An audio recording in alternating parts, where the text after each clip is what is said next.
बिस्मिल्लाहिर्रहमानिर्रहीम। अस्सलाम वालेकुम नाज़रीन, प्रोग्राम सिटी एट 10 में खुश आमदीद। मैं हूँ आपकी मेज़बान अना यूसुफ।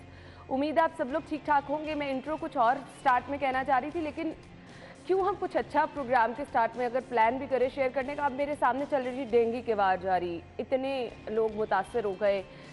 अब मुख्तलिफ हॉस्पिटल्स में इतने अफराद की हालत तशवीशनाक है। ये वो चीज़ें हैं जो कि आपका पीछा नहीं छोड़ रही हैं। स्मॉग से बहुत सारे लोग मुतासर हो रहे हैं, अस्पताल डेंगू मरीजों से भरे हैं, बहुत सारे लोग घरों में हैं। सो अब किस तरह से ये सूरत हाल बेहतर होगी, प्लीज़ एहतियात कीजिए सभी लोग। स्मॉग बहुत ज़्यादा ख़तरनाक है और आज फिर हम देख रहे हैं एयर क्वालिटी इंडेक्स बहुत बुरी तरह से मुतासर है। अपना ख्याल रखें। प्रोग्राम का हम बाकायदा आगाज़ कर लेते हैं। हमारा पहला सेगमेंट है एक दिन एक नेकी।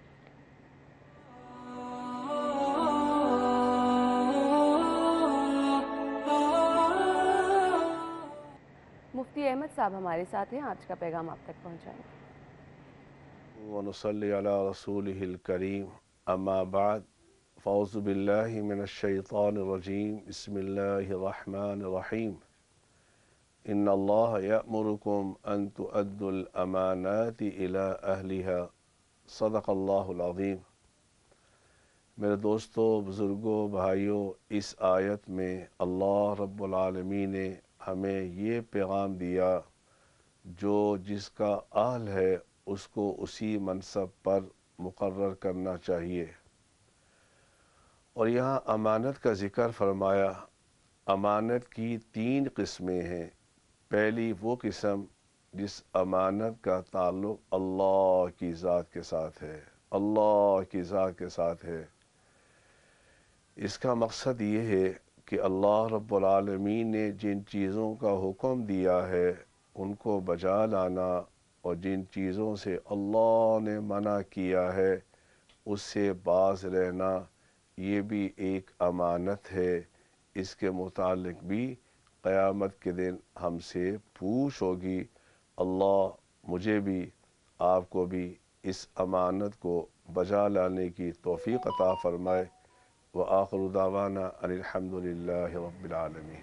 आमीन सुम आमीन। ये था जी आज का पैगाम जो कि आप तक पहुंचाया। आज की खबरें क्या हैं? पहली खबर, अस्पतालों में सहूलियात के फुकदान का केस। सरकारी इलाजगाहों में सहूलियात नहीं तो बंद करें, हाई कोर्ट के रिमार्क्स।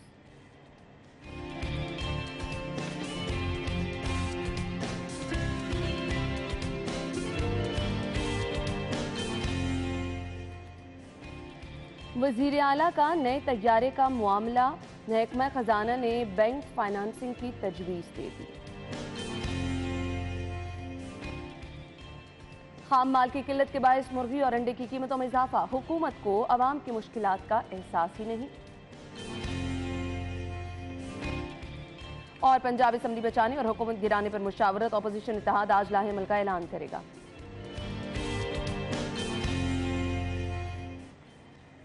बस सभी लोग इसी काम पे लगे हैं, हुकूमत गिराने, कोई हुकूमत बचाने, कोई अपोजिशन गिराने। आई डोंट नो कि क्या चल रहा है। खैर फाइनली हाई कोर्ट की जानिब से इस मामले पर नोटिस लिया गया है। सो क्या होगा, पहली खबर की तरफ आएंगे। हमारे साथ हमारे सीनियर रिपोर्टर्स मौजूद है, राउद इरशाद हुसैन साहब और आमिर रजा खान साहब ने ज्वाइन किया। अस्सलाम वालेकुम।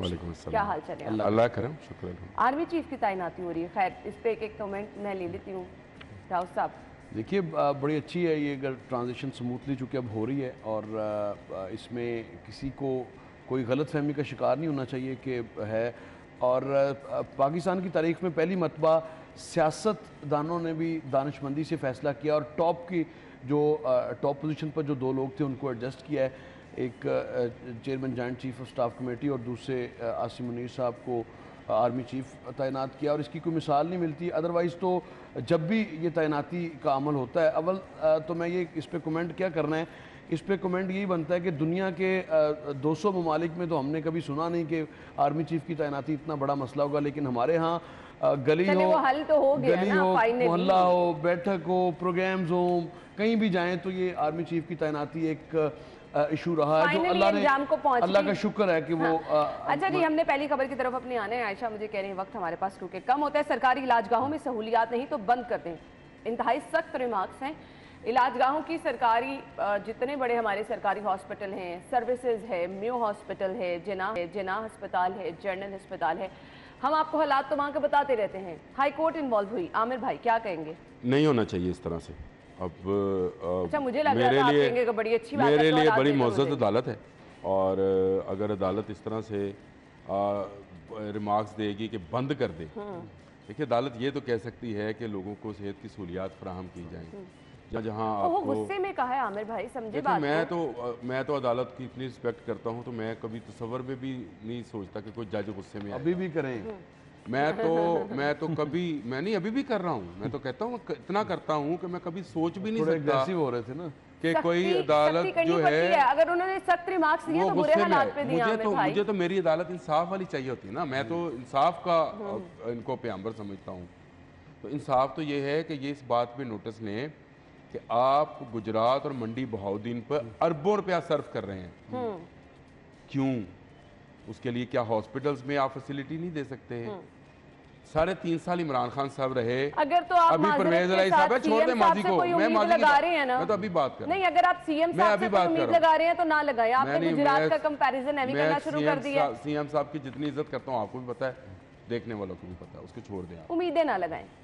मैं ये कहता हूँ अदालत इस पे नोटिस ले कि आप स्पोर्ट्स कम्प्लेक्स के लिए 10 अरब रुपया दे रहे हैं, आपने हॉस्पिटल बनाना था लाहौर के अंदर स्टेट ऑफ द आर्ट, ये आपके अरफा क्रीम टावर के साथ, वो कहाँ गया प्रोजेक्ट? उसके लिए आपने बजट में बुजदार गवर्नमेंट ने 1.5 करोड़ रुपया रखा था ताकि उसके कागजात कंप्लीट किए जाए। याद है आपको राव साहब? वर्किंग पेपर की तैयारी के लिए वो बना नहीं। तो आप गुजरात में जहाँ पे स्पोर्ट्स का कल्चर नहीं है, मुझे बताएं गुजरात में से कौन सा क्रिकेटर, हॉकी का प्लेयर, फुटबॉल का प्लेयर निकला है आज तक?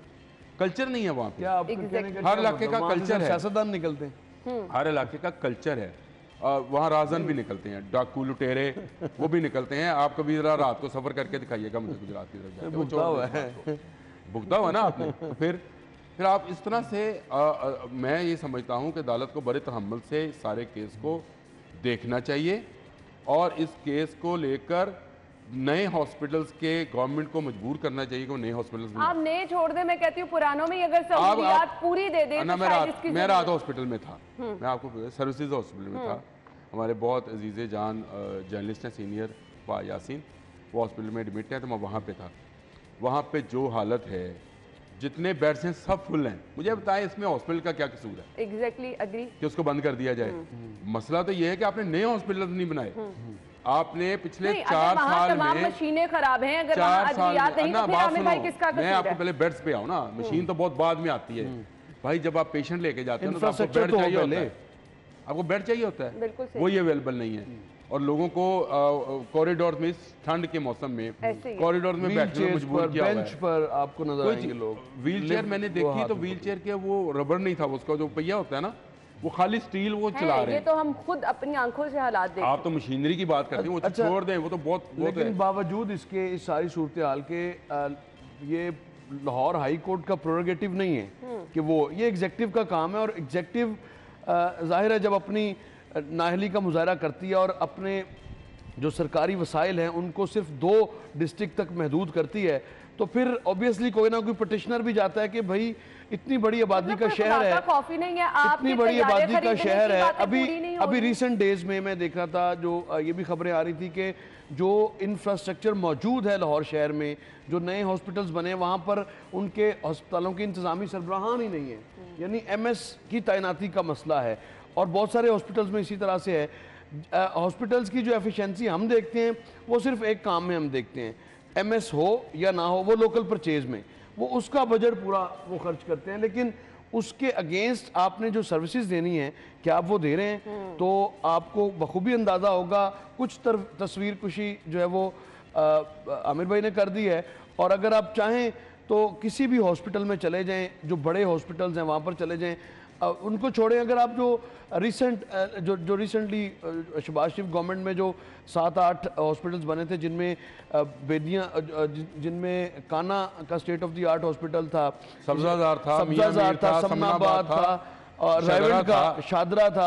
इनके हालात देख लें आप। यहाँ पर क्या करना था आपने? यहाँ पर आपने इंफ्रास्ट्रक्चर बन गया, उसके बाद इक्विपमेंट आपने कमरों को, आमिर भाई, इक्विपमेंट आपने नहीं दिया। कमरे को ताला लगा है, आपके ICU को ताला लगा है क्योंकि डॉक्टर नहीं।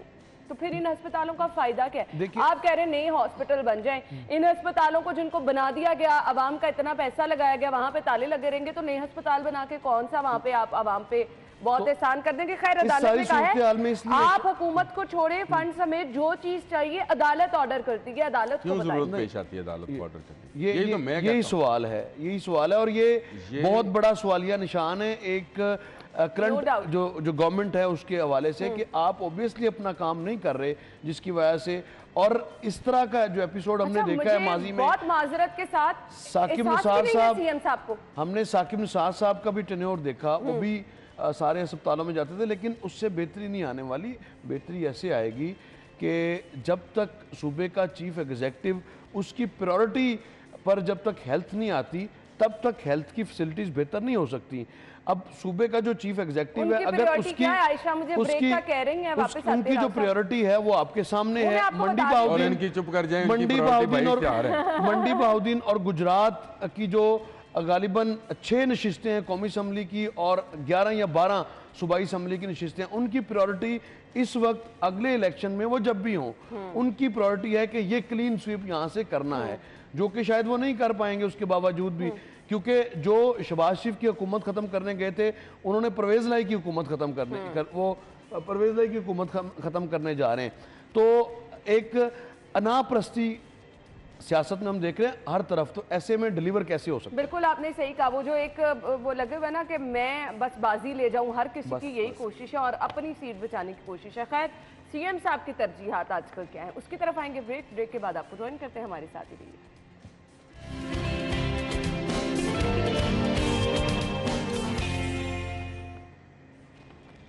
Welcome back. और खबर ये है, वजीर आला पंजाब के लिए नया तैयारा खरीदने का मामला महकमा खजाना ने बैंक फाइनेंसिंग की तजवीज़ दे दी है। कितना ज़रूरी है, क्यों ज़रूरी है, कौन से ऐसे काम अधूरे पड़े हैं सीएम साहब के जो तैयारे के बगैर हो ही नहीं रहे? हर मंडे डोर फिरने के वाक़यात आपके साथ हम शेयर कर रहे हैं, हर रोज़ अस्पतालों के हालात आपको बता रहे हैं, गरीब बेचारा भूख के हाथों मर रहा है, सीएम साहब के लिए तैयारा खरीदा जाए। सिर्फ 6 अरब का, वो भी सिर्फ 6 अरब रुपये चाहिए, तो क्यों नहीं दे देते आप 6 अरब, ताकि चीफ मिनिस्टर साहब बड़े आराम से क्यों नहीं दे देते आप 6 अरब, मतलब 6 अरब? तो मकसद क्या तो वैसे सही रहा है। मैं तो ये बैंक से पैसे ले रहे हैं चीफ साहब जी, अपना सीएम साहब, तो मैं ये तो उनसे रिक्वेस्ट करूंगा, ये मेरी तजवीज़ ये है, मेरी तजवीज़ ये है कि ये 6 रुपये हमसे ले लें। पंजाब की 14 करोड़ आवाम है, आपके 6 अरब निकल आएंगे, ये हमसे लें और जहाज पर बैठे, मजा लें और जहाज को मजा लें। इमरान खान साहब को ये जो राव साहब के मुतालिक ये मशहूर है कि पानी की नहीं, इमरान खान साहब को के जलसों के लिए वो इस्तेमाल हो, ताकि इन बेचारों रुपा फुकरा को 6 रुपए अगर आप सदका दे भी देंगे, कुछ फर्क नहीं। राव साहब आपको फर्क पड़ता है? नहीं, कुछ फर्क नहीं, मुझे बताएं आपको ना 6 रुपए से फर्क पड़ेगा? मैं तो हैरान नहीं पड़ेगा। मैं तो समझता हूँ जो मजदूर जो 6 रुपए दे दूंगी, इस वक्त फुटपाथों पे बैठे हैं ना, अगर उनसे भी जाकर हम झोली फैला के कहें ना कि 6 रुपए दे दे, ताकि इस बैंक के सूद से हम बच सके। ये बैंकों का पैसा, ये तो फिर हमारी नस्लें, ये बैंकों का पैसा हमारी नस्लें उतारेंगे। फैसला करते वक्त ये सोचते नहीं, या तो बात हो ना कि 6 रुपए लगने हैं अवामी फलाह के किसी मैं ये सोचूंगी मैंने 6 रुपए में सीएम साहब को तैयारा ले दिया, या जो भी आगे गवर्नमेंट आएगी या जो भी वज़ीर आला बनेगा, अगर ये लेट्स सपोज ले भी लेते हैं, तो उससे होगा क्या? उससे वही जो ट्रांसपोर्टेशन है ये जलसों के लिए इस्तेमाल होगा, सड़कें बंद करने के लिए ये इस्तेमाल करेंगे, और पता चलेगा भाई गरीब के सफर के लिए पानी की बोतल का बड़ा ख्याल होता है खान साहब को, लेकिन खान साहब सरकारी वसाइल को एक एयर एम्बुलेंस तो किसी गरीब के लिए हम यहाँ मुहैया नहीं कर सकते। और आप देखें हकीकी आज़ादी और फिर गुलामी से निजात, पहले सियासी हो गए, पहले इस बात को वहां तक रखें कि इसको 6 रुपए दें, इन गरीब गुरबा को बाप बेटा को जहाज लेके दें, ताकि ये शुरू कर दें, ये इन्हें सोशल मीडिया पे ये 6 रुपए वाली मुहिम आपकी बहुत जबरदस्त 6 रुपए में जहाज मिलेगा। बड़ा जबरदस्त आइडिया ये, 6 रुपए में जहाज नहीं जी, 6 रुपए पर पर्सन। ये राव भी कंधे झुका के कहेगा जनाब 6 रुपए मेरे पे है, जहाज चला सीएम। सही बात है, हमने भी हिस्सा डाला है। मोनसलाई साहब जा रहे हैं, जिन्हें मोनसलाई सैर कर जितने दी फैमिली जा रही है, और सारी मसला ये है कि आप पहले अपने वसाइल, क्या बातें आप लोग कर रहे हैं, आप पहले अपने वसाइल को तो देखें, आपके वसाइल हैं क्या।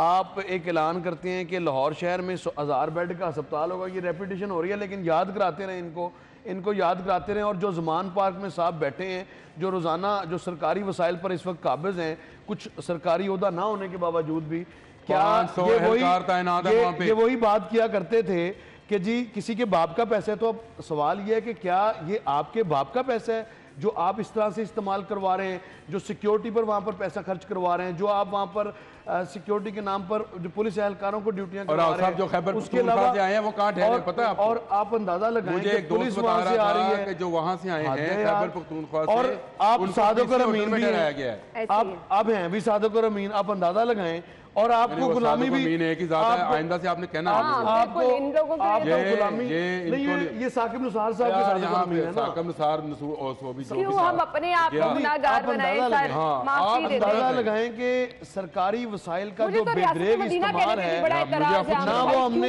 ना वो हमने गुलजार साहब के दौर में देखा कि उस पर कंट्रोल हुआ है, और ना ही अब हम देख रहे हैं कि सरकारी वसाइल पर आज भी आप देख लें कहीं से जो कैवलकेट गुजरेगा तो आपको समझ आ जाएगी कि इतनी सारी गाड़ियां दूसरों पे एतराज करना। पहले आप अपना सादिक अमीन वाला लफ्ज़ वापस लें, मुझे डिस्टर्ब कर रहा है। मैं आप कह दें, आपने जिस बंदे के मुताल्लिक ये बात की ही है वो नहीं कहनी चाहिए। सादिक और अमीन ये गुनाह है, उनके मुताबिक ये गुनाह है। और ये जिसने ये लक़ब दिया था उसको इस गुनाह की सजा इस दुनिया में भी मिलेगी, आखिरत में मिलेगी। आप अपने अल्फाज अभी वापस लें कि ये ना सादिक है ना अमीन है। मैंने तो कोड किया है, गलत किया। मैं ये नहीं कह रहा कि वो हैं, मैं ये कह रहा हूँ कि किसी ने उनको, किसी के सादिक और अमीन, किसी के, मैं ये नहीं कह रहा। नहीं है। अच्छा जी, अब हमने करना है खबर को वाइंड अप। ये वाली ये डिस्कशन तो हम बाद में करेंगे, खबर को हमने करना है वाइंड अप। 6 रुपए में तैयारा बड़ा 6 अरब रुपए में नहीं, 6 रुपए मैंने देने हैं ना, मैं तैयार हूँ वैसे देने 6 दफा 6 रुपए इनके लिए सहूलत हो जाए, तैयारा खरीदे बुजुर्ग आदमी, इनके लिए सहूलत हो जाए, हम 6 रुपए। एक मिनट, मुझे सिर्फ अब ये पूछ लेने दें, तैयारा लिया क्यों जा रहा है, क्या काम इससे? बनी गाला जाना है मुस्तकबिल में बार बार कहाँ से कहाँ तक का सफर तय करना लाहौर से बनी गाला तक का।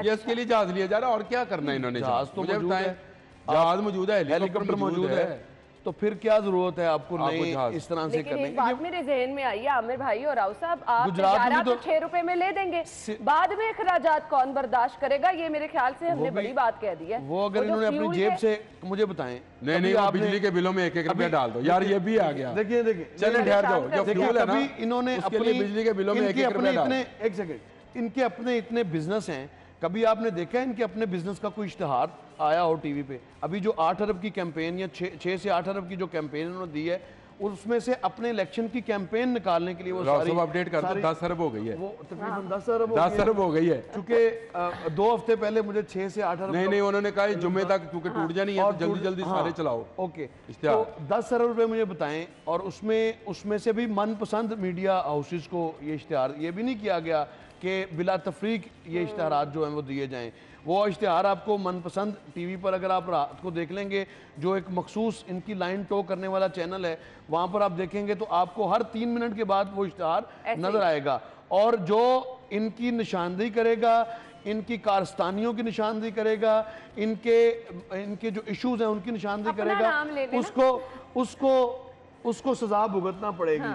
उसके लिए कोई मार्जिन नहीं, और बाकायदा जो नहीं बस एक बात है, 6 रुपए दे नाम लिया जाता है कि नहीं जी नहीं एनू इश्तिहार नहीं देने, ए नहीं साड़ी गल मनदे।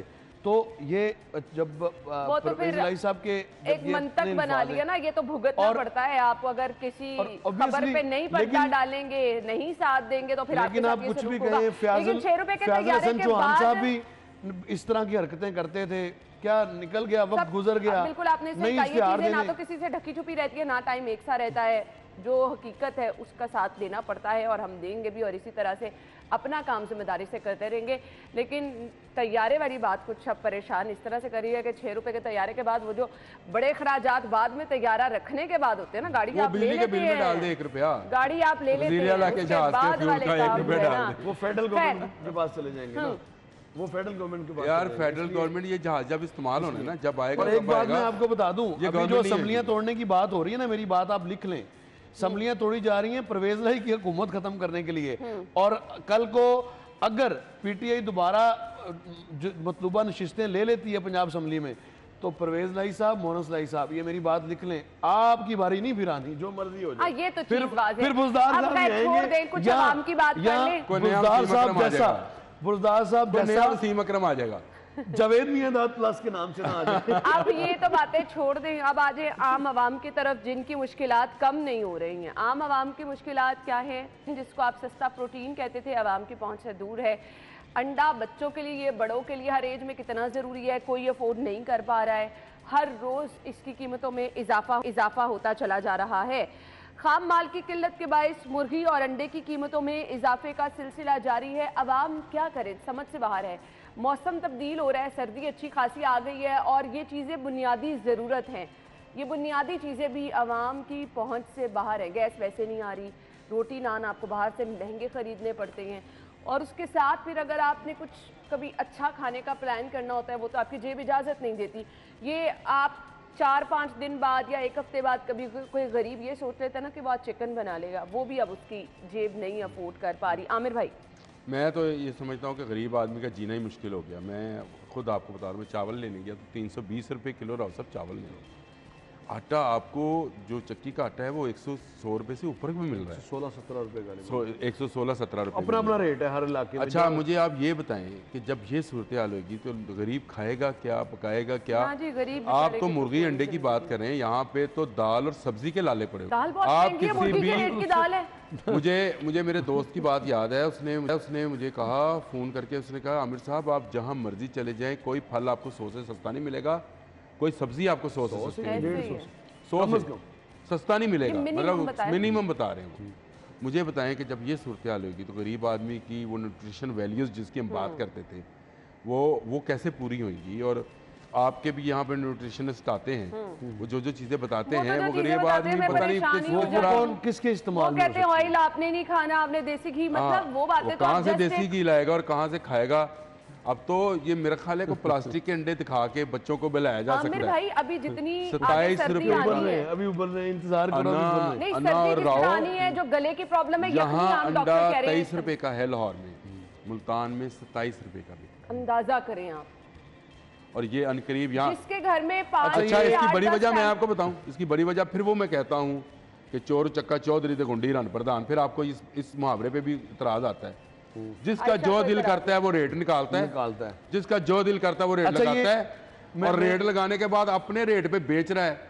मुझे बताएं कहाँ है प्राइस कंट्रोल कमेटियाँ, कहाँ है आपकी असेंबली जिसका आप 200 दिन हो गए, कितने दिन हो गए राव साहब? तकरीबन मेरा ख्याल 200 दिन होने वाले हैं। 200 दिन होने वाले हैं, तो खत्म नहीं कर रहे, उसका इजलास खत्म नहीं कर रहे। वहाँ पे तो यकीन करें उनकी तो चांदी हुई है, जो मुलाजमीन वहाँ पे मोहम्मद खान भट्टी ब्रिगेड है वहाँ पे, उनकी तो वो तो अमेरिका और यूरोप में आए हुए हैं जो मुलाजमीन या भर्ती किए हुए, क्योंकि अलाउंसेस मिल रहे हैं और TADS मिल रहे हैं, उससे क्या जाता है। और आप अंदाजा लगाएं डॉक्टर्स क्या कह रहे हैं कि इस मौसम में लोगों को डेंगू जिनको हो रहा है या जिनको कोविड हो रहा है, बिल्कुल उनको हैरानकुन बात ये है, हैरानकुन ये बात है कि हम भी सुनते आए और ये प्रोपेगेंडा भी बड़ा किया जाता था कि मुर्गी का रेट जो है वो हमजा शहबाज निकालते हैं। हमजा शहबाज। अच्छा, तो अब कौन निकाल रहा है?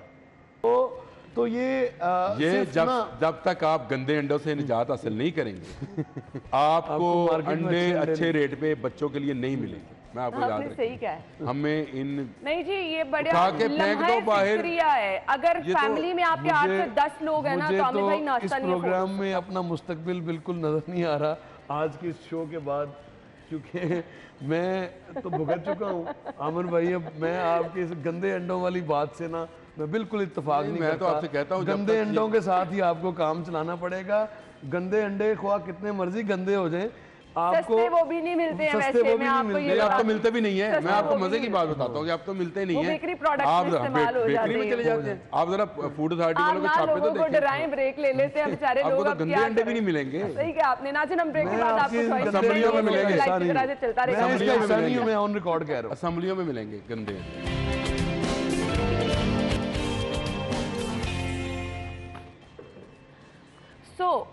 आप जो अभी हमने डिस्कशन की है उसके बाद मुझे लगता है अच्छा मौसम तब्दील होगा, हम मौसम को एंजॉय करेंगे। गर्मी से जान छूटेगी, सर्दी की तरफ आएंगे, लेकिन हमारे मसाइल ही ख़त्म होने पे नहीं आ रहे। इस तब्दील मौसम के साथ लोगों को डेंगू हो रहा है, इस तब्दील मौसम के साथ लोग स्मॉग का शिकार होते चले जा रहे हैं। सो आपने मौसम को एंजॉय किस तरह से करना है, मसाइल ही ख़त्म होने पे नहीं आ रहे। अब स्मॉग इस कदर ज़्यादा है, लाहौरिये इस कदर मुतासर हो रहे हैं, तो वो जेब इजाज़त नहीं देती आप इलाज कराएं, आप कुछ खाएं, समझ से बाहर है।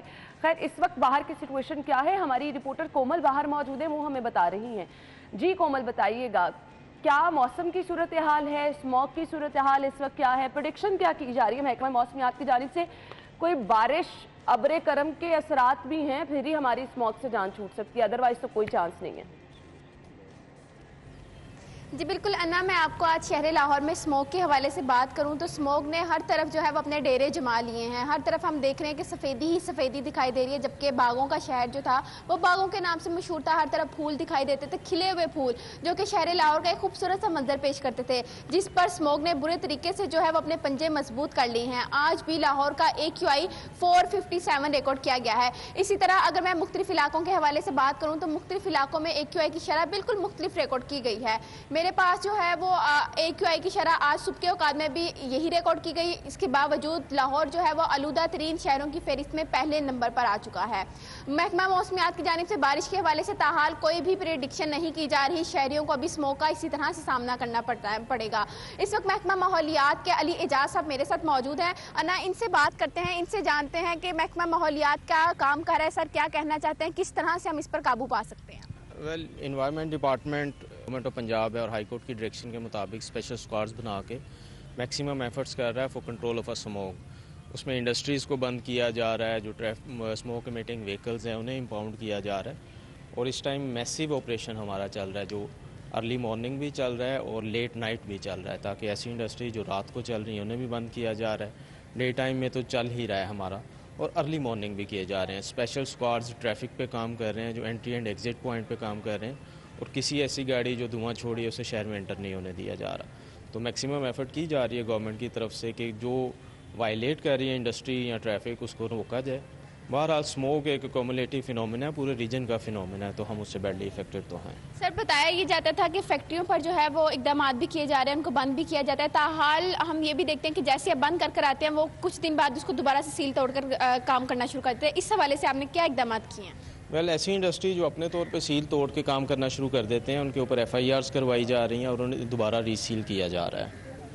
दोबारा से रीसीलिंग का सिलसिला जो है वो शुरू हो चुका है, और इस तरह ये महकमा माहौलियात के इदारे जो हैं वो काम अपने तौर पर तो कर रहे हैं, वहीं शहरियों को भी इजाज़त दी जा रही है कि शहरी जो हैं वो अपने तौर पर भी काम करें, मास्क का इस्तेमाल ज़रूर करें, और इसी सिलसिले में जो है वो ठीक है Komal, thank you so much. Jilani park में कोमल गालिबन मौजूद हैं, और हम कहते हैं कि आपको खुली फ़िज़ा में जाना चाहिए, जितने आपके गिर्द पौधे होंगे आपके लिए बहुत ज़्यादा फ़ायदेमंद होगा। अब हम कह रहे हैं आप घरों में रहें, गैर ज़रूरी बाहर ना निकलें, और बड़ी एज के अफराद के लिए तो ये बहुत ज़्यादा ख़तरनाक हो सकती है। सो प्लीज़ अपनी केयर कीजिए।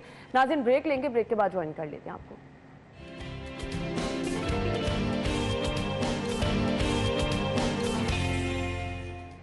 खुश आमदीद आपको एक बार फिर से कहेंगे। नाज़रीन, मौसम की सौगात होता है। वैसे तो जितने माहिर ग़िज़ायात हैं, डॉक्टर से, वो कहते हैं कि आपको गर्मी सर्दी नहीं देखना चाहिए, मछली आपकी सेहत के लिए बहुत अच्छी है, आपको खाना चाहिए। नॉर्मली हम लाहौरियों का ट्रेंड देखते हैं कि जैसे ही सर्दी आती है तो आपको हर जगह मछली की दुकानों पर रश नज़र आता है। बिलाशुबा ये ग़िज़ायत से भरपूर है, हर एज ग्रुप के लिए इसके बहुत ज़्यादा फ़वाइद हैं। फ़वाइद हैं क्या, वो तो हम आगे चल के आपको ज़रूर बताएंगे, आपके साथ डिस्कस करेंगे। लेकिन सबसे पहले हमने कुछ इसकी प्रोडक्शन के हवाले से बात करनी है। ये बिज़नेस कैसा है? फ़िश क्योंकि सीज़न में हम देखते हैं लोग इस्तेमाल भी बहुत ज़्यादा करते हैं, तो महंगी जो है वो क्यों हो रही है? फिर मछली की इक़साम आपके पास बहुत ज़्यादा है, सो कौन सी किस्म में कितनी न्यूट्रिशन वैल्यू है, कौन सी आपकी सेहत के लिए ज़्यादा मौसर है, आपको कौन सी किस्म की मछली का इस्तेमाल करना चाहिए, वो हम आज के शो में आपको गाइड करने की कोशिश भी करेंगे। और अगर आप मछली ख़रीदने जा रहे हैं, वो कौन कौन से रूल्स हैं, वो जो हम कहते हैं ना कुछ SOPs होते हैं कि आपने उस चीज़ का ख्याल रखना है, आपको वो चीज़ें देखना है, तो मछली खरीदने का तरीक़ेकार भी आज आपको हम बता देंगे। हमारे साथ हमारे जो मेहमान मौजूद हैं, असिस्टेंट डायरेक्टर फिशरीज़ पंजाब हैं राय गुलाम कादर साहब, जिन्होंने आज हमें ज्वाइन किया है। अपने शो में वेलकम कहेंगे। अस्सलाम वालेकुम जी। Thank you so much. आपके वक्त का भी बहुत बहुत शुक्रिया। सबसे पहले तो बताइएगा, सीज़न में जैसे कि मैंने कहा कि लोग मछली का इस्तेमाल ज़्यादा करते हैं, सो आपका डिपार्टमेंट किस तरह से सीज़न में एक्टिव होता है और इस पर काम कर रहा है? जी, बिस्मिल्लाहिर्रहमानिर्रहीम, अस्सलाम वालेकुम नाज़रीन। गुजारिश ये है कि जो फ़िश है ये प्रोटीन है और बेहतरीन प्रोटीन है। जितनी भी अवेलेबल प्रोटीन है उनमें से सबसे आला क्वालिटी की ये है। इवन कि ये दिल के मरीज़ों के लिए इतनी अच्छी है। ओमेगा जो इसमें फैटी एसिड है वो हर एज ग्रुप के, ख़ास तौर पर वो लोग जो बड़ी एज के हैं उनके लिए तो बहुत बड़ी नेमत है और बच्चों के लिए भी उसी तरह ये नेमत है। इसके बारे में मिसकंसेप्शन है कि सिर्फ सर्दियों में खाया जाए। ये प्रोटीन है जिस तरह बाकी प्रोटीन हम सारा साल इस्तेमाल कर सकते हैं, इससे भी बिल्कुल आपने बड़ा अहम इस पे बात की है। सर्दियों में वजह क्या होती है कि फ़िश कम ऊपर मसाले बहुत ज़्यादा लगा देते हैं, जिसकी वजह से सर्दियों में खाने से वो मसालों की वजह से इसमें कोई गर्मी हो तो हो, वरना एज ए फ़िश जो है ये प्रोटीन है। सबसे पहली बात ये है। दूसरी बात यह है कि जो डिपार्टमेंट ऑफ फिशरीज़ है वो मुख्तलिफ फोरम्स पे लोगों को ये बता रहा है कि बाज़ार में अगर आप जाएँ तो सबसे पहली बात यह है कि आप प्रोसेस्ड फूड की तरफ जाएँ, जिसे हम बाकायदा प्रेस करके मुख्तलिफ फूड चेन्स पे वो अवेलेबल है। अगर आप आम रेडी वाले से जाके आप फ़िश ख़रीदते हैं तो ख्याल रखें कि फ्रेश हो, ताज़ा हो। सबसे पहले तो उसकी आंखें देखें, अगर चमकदार है। पहचान क्या है मछली खरीदने के लिए? आपको जिन चीज़ों का ख्याल रखना है जो आपको पता चलेगी कि मछली फ्रेश है, बहुत पुरानी पड़ी हुई तो नहीं है किसी दुकानदार के पास। बिल्कुल, सबसे पहले उसकी फ़िश की आंखें देखी जाएं कि वो अगर अंदर डूब चुकी हैं, नीचे चली गई हैं, इसका मतलब है फ़िश कई दिनों से पड़ी हुई, उसे ना खरीदें। अच्छा। दूसरी बात यह है कि जो फ्रेश फ़िश है ना, उसका गोश्त बहुत ताज़ा होता है। आप अगर उसे हाथ से दबाएं, थंब से दबाएं और हाथ जब आप वापस उठाते हैं तो उसकी स्किन वापस आ जाती है, उसमें गढ़ा नहीं पड़ता। अच्छा। जो पहले की फ़िश पड़ी हुई हो, फ़िश पहले की पड़ी हो, जब आप उसे यूं दबाते हैं तो वो वहाँ पे बहुत गढ़ा पड़ा रहता है और वहाँ से वो निशानी है कि ये बहुत पुरानी फ़िश पड़ी है। बिल्कुल ऐसा है। फ़िश के ऊपर छिलके लगे होते हैं, चाने हम उन्हें बोलते हैं। वो जो छिलके उसके ऊपर हैं, अगर वो उतरे हुए हों, इसका मतलब है कि फ़िश जो है वो पुरानी हो चुकी है। और दूसरी बात है इसकी फ्रेगरेंस, खुशबू है इसकी। जो ताज़ा फ़िश है उसकी अपनी एक मखसूस महक है और अच्छी लगती है। जो पहले की पड़ी हुई है उसमें से गंदी स्मेल आना शुरू हो जाती है अगर 3-4 दिन की हो। इन 3-4 चीज़ों को अगर सामने रखा जाए तो मेरा ख्याल है कि एक आम बंदा भी जाके अच्छी और ताज़ा फ़िश ले। बिल्कुल, ये आपने पहचान तो बता दी कि अगर आप मछली ख़रीदने जा रहे हैं तो अच्छी मछली ख़रीदने के लिए आपको किन चीज़ों का ख्याल रखना है। सो फिशरीज़ डिपार्टमेंट का रोल बताएं, सीज़न से पहले इसकी प्रोडक्शन पे किस तरह से काम करते हैं, लोगों तक इसकी आसान रसाई के लिए क्या कुछ किया जाता है? पंजाब फिशरीज़ 2 लेवल पे काम कर रहा है। एक तो फिशरीज़ फ़िश फार्मिंग को एज ए प्रॉफिटेबल बिजनेस बनाने के लोगों को रहनुमाई दी जाए, बच्चा मछली दी जाए, तरबियत दी जाए और जो रिसेंट टेक्निक्स हैं उनकी तरफ लाया जाए। मैं आपको बताऊं कि जितना हमारा स्टूडियो है इसमें हम 4 एकड़ की पैदावार ले सकते हैं। इतनी जगह से अगर आपके घर की, मैं नादरीन को बताऊं, अगर आपके घर की छत पे 4 मरले 5 मरले जगह है या आपके सहन में 4 मरले जगह है तो उस पर आप बायोफ्लाक टेक्नोलॉजी से 4 टैंक लगाकर आप 15 से 20 लाख सालाना इनकम कर सकते हैं। वाह, यानी आप लोगों को कारोबार करने का तरीका भी बता रहे हैं। यानी हर कोई आराम से अपने घर में ये कारोबार कर सकता है अगर आपके पास इनफ जगह है। बिल्कुल ऐसा है। अब फ़िश फार्मिंग जो है वो रिवायती या देहातों तक नहीं रह गई। बहुत से लोगों ने घर की छत के ऊपर, अगर किसी के घर की छत के ऊपर 2 मरले जगह है तो वहाँ 2 बायोफ्लाक के टैंक लगा के उससे 10 लाख सालाना इनकम ले सकता है। और आपके शहर लाहौर में बायोफ्लाक टेक्नोलॉजी बहुत मशहूर है, बहुत कामन है। उस पर लोग जो है ना ऐसे टैंक लगा के ऐसे पैदावार ले रहे हैं। इसके अलावा केज फ़िश फार्मिंग है हमारे पास। अल्हम्दुलिल्लाह पाकिस्तान के अंदर वाटर रिसोर्सेज की कमी नहीं है। 5 दरिया हैं, झीलें हैं, तो दरियाओं के बहते पानी में सिर्फ 1 मरले का हम केज लगाते हैं, उससे हम 1 एकड़ जितनी पैदावार ले सकते हैं। और दिलचस्प बात यह है कि केज फ़िश फार्मिंग पे हुकूमत पंजाब 80% खर्चा भी खुद अफोर्ड कर रही है, फार्मर को सिर्फ 20% कंट्रीब्यूट करना है। हम एक नौजवान जो MA BA करके नौकरी के पीछे भाग रहा है, ये बायोफ्लाक टेक्नोलॉजी, ये केज फ़िश फार्मिंग और ये श्रिम्प फार्मिंग ऐसी टेक्निक्स आई हैं कि एक नौजवान को हम जो है ना 10 केज लगा के देते हैं, उसकी 35 से 40 लाख सालाना इनकम हो जाती है। और महकमा जो है उसका 80% खर्चा भी अफोर्ड करता है, मुफ्त ट्रेनिंग भी देता है, इवन के ट्रेनिंग सेंटर में रिहाइश भी फ्री है। अच्छा, अब ये बड़ी ज़बरदस्त चीज़ें आप बता रहे हैं। अब हमारे पास ना मछली की टाइप्स बहुत ज़्यादा हैं, तो किस किस्म की मछली आप लोगों को बताएंगे कि खानी भी चाहिए? अगर अपने घर में कोई फ़िश फार्मिंग करना चाह रहा है तो कौन सी मछली ऐसी है जो कि उनको फ़ायदा पहुंचा सकती है बिज़नेस को लेकर भी? जी, पंजाब के पानियों में पाकिस्तान के पानियों में 120 किस्म की मछली है, जिनमें से 30 से 35 मछलियाँ ऐसी हैं जो बड़े साइज़ की हैं, जिनका साइज़ आधा किलो ईटेबल हैं, खाने वाली हैं या इकोनॉमिकली इम्पोर्टेंट हैं। वो सारी बहुत अहम हैं, खाने वाली हैं। लेकिन लाहौर के बासियों को बताऊं, लाहौर के शहरियों को बताऊं कि इनका जो रुझान रहू मछली खाने की तरफ है, उसने रहू को एक ऐसी मखलूक बना दिया है कि जो भी हमारा लाहौरी किसी भी जगह पे फिश खाने या ख़रीदने जाता है कहता है मुझे रहू चाहिए। रहू जो है वो एक पॉपुलैरिटी हासिल कर गई है। ग़िज़ायत में दूसरी मछलियाँ भी कम नहीं हैं। अब तिलापिया जो है उसने भी यूँ कहते हैं कि ज़ैके के नए रिकॉर्ड कायम कर दिए हैं, जिसे हम आमतौर पर चिड़ा मछली बोलते हैं। इसमें दरमियानी सिर्फ एक कांटा मौजूद है, इसलिए इसे बच्चे भी आसानी से खा सकते हैं, बूढ़े भी।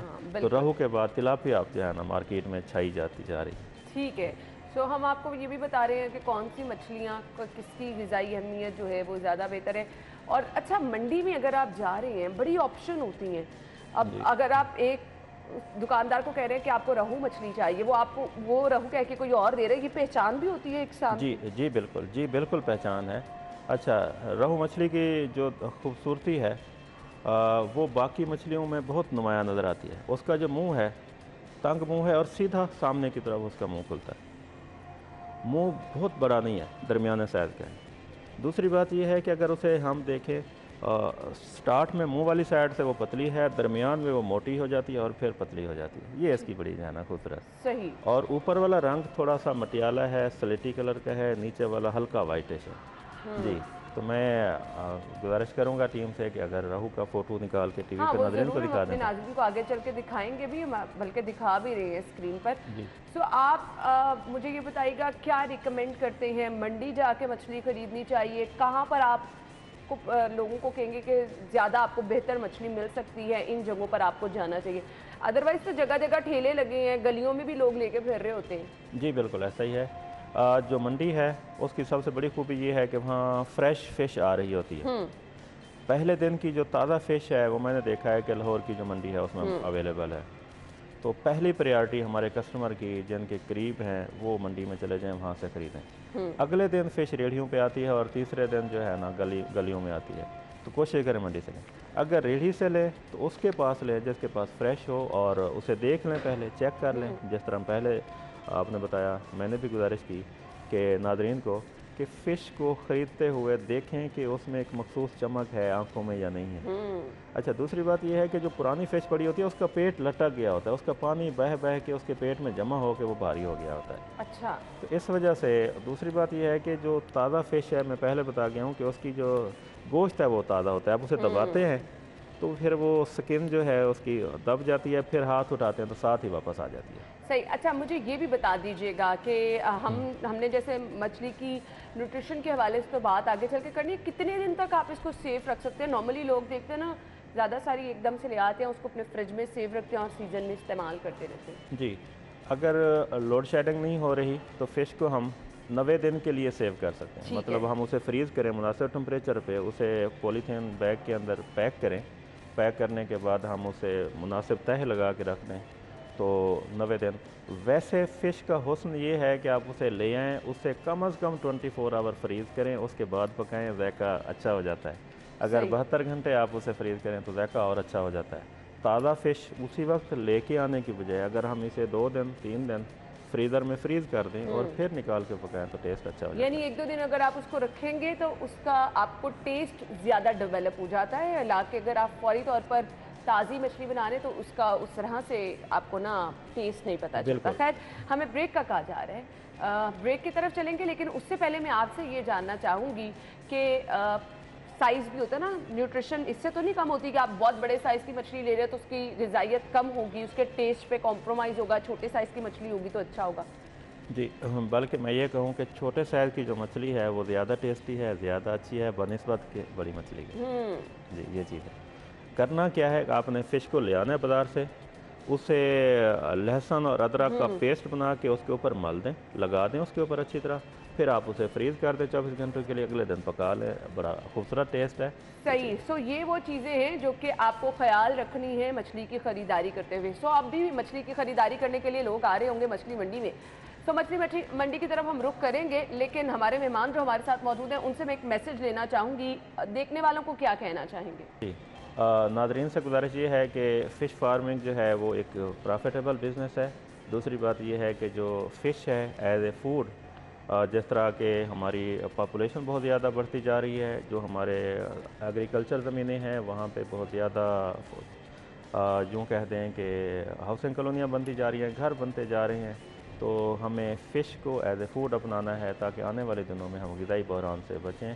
फ़िश खाने की आदत अपनाएं। फ़िश सेहत के लिए अच्छी है, हर एज ग्रुप के लिए फ़िश अच्छी है। बहुत अच्छी बात आपने कही है जी। ये अगर आप खुद से भी फार्मिंग करना शुरू करेंगे तो आपके पहुंच में भी हो जाएगी और आपको अच्छा कारोबार का मौका भी मिल जाएगा। कलीम की तरफ चलेंगे, मछली मंडी में मौजूद है, वहाँ की सूरत हाल उनसे जान लेते हैं। जी कलीम, बताइएगा इस वक्त क्या हालात है मछली मंडी से? वैसे नॉर्मली हमें अक्सर शिकायत ये मिलती है कि गंदगी बहुत होती है, स्मेल बहुत होती है, कीमतों में उतार चढ़ाव रहता है, लेकिन ये बहुत अच्छा प्रोटीन है। आप अगर इसका इस्तेमाल करेंगे हर एज ग्रुप के लिए बहुत ज़्यादा फ़ायदेमंद होगा।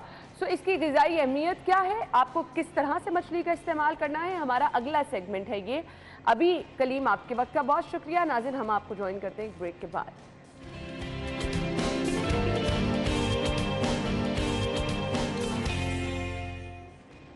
ब्रेक के बाद खुश आमदीद कहेंगे। सो हमने अभी बात की जी मछली मंडी के हालात भी आपको दिखा दिए और फिश फार्मिंग के बारे में भी हमने बात कर ली। ग़िज़ाई अहमियत पर हमने बात करनी। माहिर ग़िज़ाया ज़ैनब गोंदल ने हमें ज्वाइन किया है अपने शो में। वेलकम कहेंगे। अस्सलाम वालेकुम। वालेकुम अस्सलाम। क्या हाल चल? अल्हम्दुलिल्लाह बिल्कुल ठीक। बहुत सारे लोगों की फेवरेट होती है फ़िश, लोग खाते भी बहुत शौक से हैं। सो मुझे कुछ ये बता दीजिएगा, क्योंकि हम चाह रहे हैं कि अगर लोग खा रहे हैं तो उसकी ग़िज़ाइयत भी उन तक पहुँचे, तो हमने उनको बताने कि उन्होंने किस फॉर्म में खानी है।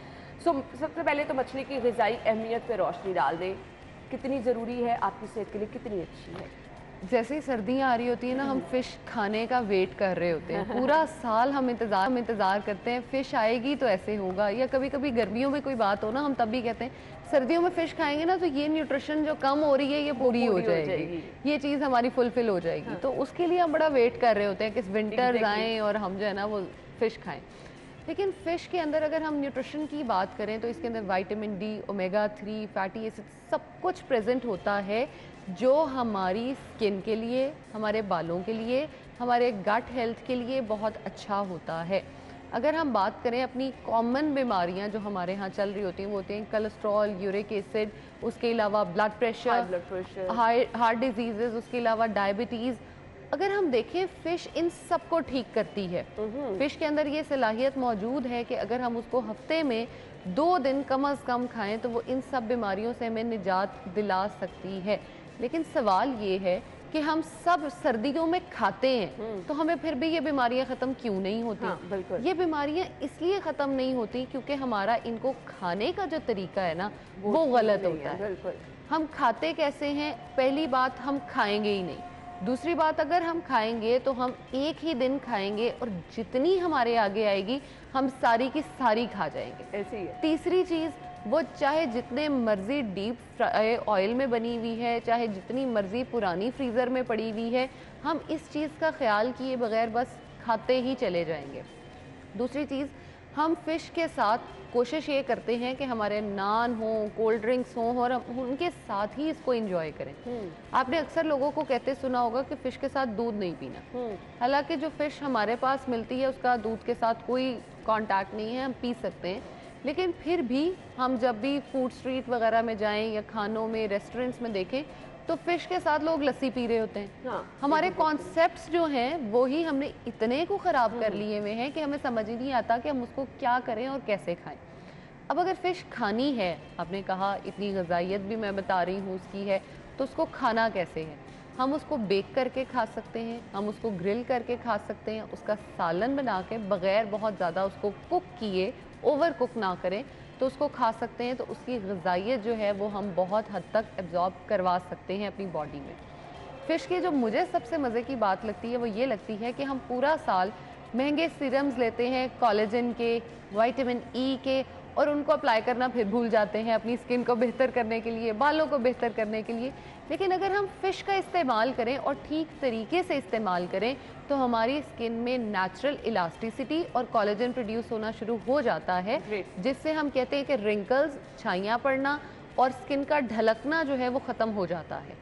सिर्फ फिश खाने से, लेकिन उसको ठीक तरह खाना है। हमारे यहाँ रिवाज क्या है, उसको बहुत ज़्यादा मसाले लगा के ओवर कुक करके खाया जाता है। अगर फ़िश की मैं बात करूं तो हमारे पास जो मिलती है रोहू मछली, उसके अंदर ऑलरेडी सॉल्ट जो है वो प्रेजेंट होता है जितना हमारी बॉडी को रिक्वायर्ड है।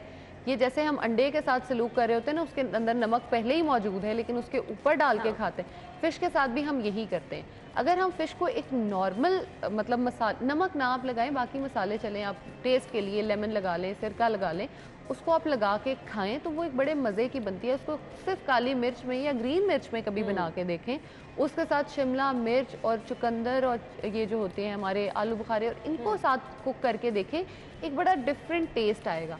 हम लोगों ने असल ना अपने माइंड में एक सेटअप बना लिया है कि ये टेस्ट है और मुझे ये ही चाहिए। हाँ। लेकिन अगर हम उस टेस्ट से आगे पीछे होते हैं तो हमें मज़ा नहीं आता। अच्छा, एक चीज़ तो आपने वाज़ेह कर दी कि ओवर कुक करेंगे तो इसकी ग़िज़ाई अहमियत खत्म हो जाएगी, तो इसका फ़ायदा आपको कोई नहीं होगा। ग्रिल की ऑप्शन अच्छी है।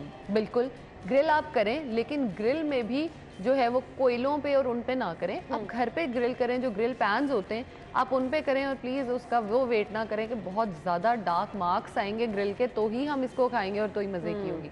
आप ग्रिल पे इसको बिल्कुल स्लो करके आंच अपनी, और बहुत लाइट ऑयल में इसको ऊपर से कवर करके कुक करें, जैसे हम स्टीम में कुक करते हैं। तो वो ग्रिल भी हो जाएगा, एक टेस्ट भी आएगा। मतलब जैसे अक्सर लोगों को होता है कि मैंने उबली हुई नहीं खानी, तो वो उबली हुई नहीं होगी, ग्रिल का टेस्ट भी आएगा और जो है वो अच्छी तरह कुक भी हो जाएगी और मज़ा भी आएगा। बच्चों के लिए कितनी ज़रूरी है, मुझे ये बता दें, जो बढ़ती हुई एज के बच्चे हैं, क्योंकि बच्चे अक्सर थोड़े से चूज़ी हो जाते हैं इस तरह के मामले में, ये नहीं खाना, ये नहीं खाना, ये नहीं खाना, तो हमने कितना ज़रूरी है कि बच्चों को ये खिलानी।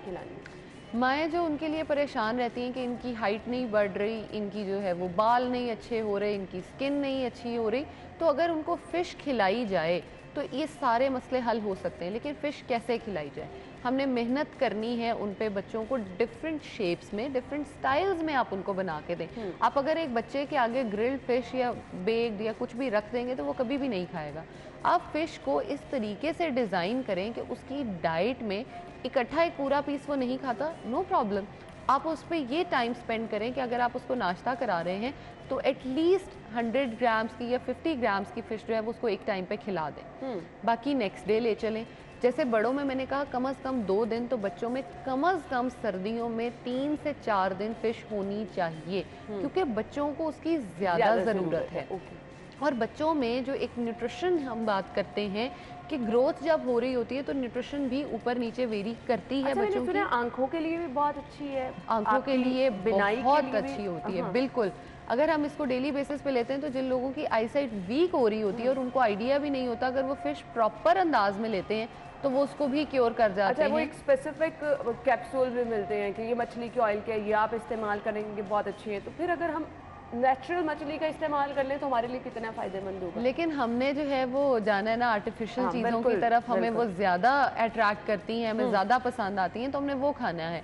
तो विटामिन ए हमें ये बहुत ज़्यादा दे रही होती है, विटामिन ई जैसे मैंने पहले कहा बहुत ज़्यादा दे रही होती है। और हमारी आँखों में अक्सर हम देखते हैं कि वो बनने शुरू हो जाते हैं, डार्क स्पॉट्स आने शुरू हो जाते हैं, या अक्सर हम लोगों को नज़र आता है कि जी जाले बन रहे हैं। बड़ों को अक्सर कहते हैं, आपने सुना होगा, क्योंकि उनकी एज में एल्जाइमर्स डिजीज़ होना, आंखों की बिनाई का कम हो जाना ज़्यादा होता है। अगर आप फ़िश का इस्तेमाल अपने घर में बड़े बूढ़ों को करवाते हैं तो उनमें एल्जाइमर्स यानी यादाश्त चले जाना, चीज़ों का भूल जाना, वो चीज़ भी ख़त्म हो जाती है। और उसके साथ आँखों के आगे जो ये पड़ रहे होते हैं वो चीज़ भी बेहतर हो जाती है। सही। अच्छा जी, ये तो आपने ग़िज़ाई अहमियत बता दी। अब हमारे यहाँ एक ये भी रिवाज है कि आपने बहुत देर तक मछली को स्टोर किया हुआ है और आप उसको खा रहे हैं, तो ये फ्रीज़ करने वाली मुझे ऑप्शन बता दें। कोई भी चीज़ फ्रीज़ जब हो जाती है तो उसको आपने ये देखना है कि सबसे पहले वो फ्रीज़ कैसे हुई है। अगर तो वो आपने फ्रेश ला के वॉश की है और आपने फ्रीज़ की है तो हाँ, उसे आप जो है वो 2-3 हफ्तों तक इस्तेमाल कर सकते हैं। लेकिन हम क्या करते हैं, फ्रिज में फ्रीज़ की, फ्रीज़र से निकाली, डीफ्रॉस्ट की, फिर थोड़ी सी पका ली, फिर बाकी फ्रीज़ कर दी। जो चीज़ एक बार डीफ्रॉस्ट हो जाती है उसको दोबारा फ्रीज़ करेंगे अगर, तो आप कैंसर अपने घर में खुद लेकर आएंगे, बीमारियां जो है वो आप खुद लेकर आएंगे। फ़िश जो है वो कैंसर से प्रिवेंट करती है। लेकिन अगर आप इस तरह से उनको देंगे फ़िश, मतलब अपने घर वालों को या खुद आप खाएंगे कि बार बार डीफ्रॉस्ट कर करके, तो आप उस मछली से कैंसर खुद को करवा लेंगे। अच्छा, एक चीज़ कि मछली गर्म होती है, इसका इस्तेमाल आपको वो लोग हाई ब्लड प्रेशर का जो शिकार है वो ना करें।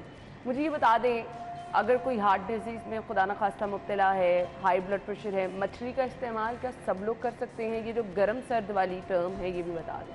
सबसे पहली चीज़ ये कि साइंस गर्म सर्द को नहीं मानती, कुछ भी गर्म सर्द नहीं होता, ये आपकी बॉडी का उस पर रिएक्शन होता है कि वो क्या दे रही है। नंबर 2, जैसे मैंने बताया कि फ़िश के इतने ज़्यादा फ़ायदे हैं, ये हमारे ब्लड प्रेशर को ठीक करती है बजाय के बढ़ाने के, ये हमारे कोलेस्ट्रॉल को कम करती है बजाय बढ़ाने के, ये हमारे यूरिक एसिड को ठीक करती है बजाय बढ़ाने के। बहुत सारे लोगों में जॉइंट पेन हो रही होती है, ये उसको ठीक करती है। लेकिन अगर हम इसका इस्तेमाल पकाना ठीक नहीं करते, उसकी वजह से अक्सर लोग कहते हैं कि जी मेरी बॉडी में गर्मी फील हो रही है। जब आपने उसको इतना डीप फ्राई कर दिया तो फिश की ग़िज़ाइयत तो वैसे ही मर गई। आप सिर्फ कुछ लोग कहते हैं कि मछली खा के प्यास भी बहुत ज़्यादा लगती है, क्योंकि उसमें हमने नमक और मसाले बहुत ज़्यादा डाले हुए होते हैं। आपने कभी आज तक नेचुरल फिश का टेस्ट ही नहीं देखा होगा कि इतने ज़्यादा बेसन में मैंने उसको फ्राई होते हुए देखा है। मसाले तो चले, एक टेस्ट तो दूर की बात, उसको बेसन में ओवर कुक डबल ट्रिपल उसकी लेयरिंग कर करके उसको डाला जाता है फ्रायर में कि फ़िश का तो अंदर टेस्ट ही नहीं रहता, इसलिए आपको प्यास लगती है। वो बेसन टेस्ट लगवाता है, वो जो नमक मिर्च है वो टेस्ट लगवाती है, बजाय कि फ़िश आपको जो है वो प्यास लगवाए। यानी आपने ये तो बता दिया ना कि हर एज ग्रुप के लिए, हाँ, बूढ़ों के लिए भी, बच्चों के लिए भी, बड़ों के लिए, सबको फ़िश का इस्तेमाल करना है। सर्दी में ही फ़िश का इस्तेमाल, क्या ये भी ज़रूरी है कि आप पूरे थ्रू आउट द सीज़न जब आपका दिल चाह रहा है आप मछली का इस्तेमाल कर सकते हैं? अच्छा, हमने बड़े बूढ़ों औरतों सबकी बात कर ली। इवन अक्सर लोगों में मैंने देखा है कि प्रेग्नेंट खातून जो है वो इसका इस्तेमाल नहीं करती, छोड़ देती हैं। ये उनके लिए बहुत ज़्यादा फ़ायदेमंद है और बॉडी को उस टाइम पे ज़्यादा न्यूट्रिशन की ज़रूरत है, तो आप भी प्लीज़ इसका इस्तेमाल करें और उससे फ़ायदा उठाएं। नंबर 2, सर्दियों में ही फ़िश क्यों खानी चाहिए? हमारे यहाँ फिश मिलती ही सिर्फ सर्दी में है। अगर हम कहें कि आप इसको गर्मी में खाएं तो हमें एक ट्रेंड डेवलप हो गया, इसकी बड़ी रीजन एग्जैक्टली। अदरवाइज आप इसको पूरा साल खा सकते हैं, पूरी दुनिया में पूरा साल ही खाई जाती है। हमारे पास उसका अवेलेबिलिटी का इशू है, हम इसलिए उसको पूरा साल नहीं। अच्छा, अब वो लोग जो कि वेट कॉन्शियस हैं, जो कहते हैं कि जी हमारा वेट ना बढ़ जाए अगर हम इसका इस्तेमाल कर रहे हैं फिश का, ऑल मौसम भी आपके पास यही है, सो मुझे ये बता दें वेट गेन तो नहीं होता? अगर आप फिश डेली भी खाते हैं तो भी आपकी जो वेस्ट लाइन है ना, जिन लोगों को मसला आ रहा होता है कि हम यहाँ से पतले नहीं होते, वो कम होना शुरू हो जाती है फिश खाने से, बजाय के वजन बढ़े। फिश जितना ज़्यादा वेट लॉस करवाती है आपकी बॉडी में, अगर आप डेली बेसिस पे चिकन मटन बीफ खाते हैं, उसकी कैलोरीज आपकी बॉडी में जाके वजन को बढ़ाती हैं। लेकिन जब आप फिश खाते हो तो वो इतना लीन मीट, यानी इतनी कम कैलोरीज वाला मीट है कि आपके वो वजन को भी कम करता है, आपकी जो वेन्स में फैट स्टोर्ड होता है वो उसको भी खत्म कर देता है और आपका वजन भी कम होता है। हमारे यहाँ तो लोगों को मैंने जब भी मछली खाते देखा नान के साथ खाते देखा। ये फिर वजन बढ़ता है और फिर हम कसूरवार ठहराते हैं फिश को, लेकिन कसूर आ रहा होता है नान का, जो हमने उसके साथ लस्सी, दही या कोई भी cold drink, soft drink P हुई होती है, उसका मसला होता है, वो फिश का मसला नहीं होता। अच्छा, बेचारे फूड्स जो है ना, उनकी न्यूट्रिशन बदनाम है दूसरे फूड्स के पीछे। अगर हम बात करते हैं बारबेक्यू की, ग्रिल फिश की या किसी की, तो वो फिश तो वजन कम कर रही है, बजाय कि हम उसको कहते हैं कि वो वजन बढ़ा देती है। वजन वो तब बढ़ाती है या जब आप फिश को बहुत ज़्यादा फ्राई करके खाओ, या बहुत ज़्यादा उसके साथ योगर्ट और इन चीज़ों का इस्तेमाल करो, या उसके साथ नान, हलवे। अक्सर लोगों को मैंने खाते देखे, जी फिश खाई है, इसके बाद गाजर का हलवा, पेठे का हलवा। एक और टर्म है, क्योंकि मेरे पास टाइम कम है, दूध का इस्तेमाल और दही का इस्तेमाल अगर आप करेंगे तो फुलबेरी हो जाती है। खुदा का वास्ता है, फुलबेरी ऐसे नहीं होती, उसके और सिम्टम्स होते हैं, उसकी और डेफिशिएंसीज होती हैं, और फिश की चंद इकसाम हैं जिनके साथ ये प्रॉब्लम शायद हो सकता हो। हमारे पास सिर्फ मैक्सिमम मिलती है ट्राउट, उसके साथ मिल जाती है हमें काला रहू, दैट्स इट। काला रहू ही ज़्यादा मिल रही होती है, या फिंगर फिश जो हम खाते हैं वो बेचारी इतनी छोटी सी होती है, उससे क्या हमें जो है वो डिजीज़ कॉज करनी है। काले रहू से ऐसा कोई मसला नहीं होता, आप दूध, दही, किसी भी चीज़ का साथ इस्तेमाल बिल्कुल कर सकते हैं। ठीक हो गया। सो अब ये सारी चीज़ें जो हैं आपके साथ क्लियर हो गई हैं, मछली की ग़िज़ाई अहमियत भी आपको बता दी किस फॉर्म में आपने उसका इस्तेमाल करना है, ये भी हमने आपको बता दिया। सो रूटीन में जो लोग तो कर सकते हैं वो लाजमी करें, क्योंकि वाकई इसके आपको बहुत सारे फ़वाइद हैं। मैसेज क्या देना चाहेंगे देखने वालों को? मैसेज ये देना चाहूँगी कि अगर आप हेल्दी खाने का सोच लेते हैं तो ज़ुबान के चस्के को अगर हम थोड़ा साइड पे रख के हेल्थ की तरफ आएँ तो हम बहुत छोटी एज से ही हेल्दी होना शुरू हो जाते हैं। अच्छा, मैं आपको यहाँ मैसेज की बात भी कन्वे करूँगी कि अगर मैं कहीं किसी को कह रही हूँ ना कि अच्छा खाना खाओ, अच्छा ऐसे करो, तो वो आगे से मुझे कहते हैं तुम्हारी तो भी उम्र ही क्या है, तुम खाओ, हाँ, तुम इंजॉय करो। भाई कोई अगर हेल्थ की तरफ जाना चाह रहा है तो हम उसको भी ड्रैग करके वापस ले आते हैं, बजाय कि उसको ड्रैग करके वापस लाएं, आप खुद एफर्ट करके उसके साथ जाएं और हेल्दी रहने की कोशिश करें। जी, बहुत अच्छी चीज़ आपने बताई है कि जी आपने अगर अच्छा खाना है तो उसको अच्छे तरीके से आपने मैनेज कैसे करना है, ये आप पर डिपेंड करता है। Zainab, thank you so much बहुत बहुत। तो अपना बहुत सारा ख्याल रखिएगा, इजाज़त दीजिए, अल्लाह हाफ़िज़।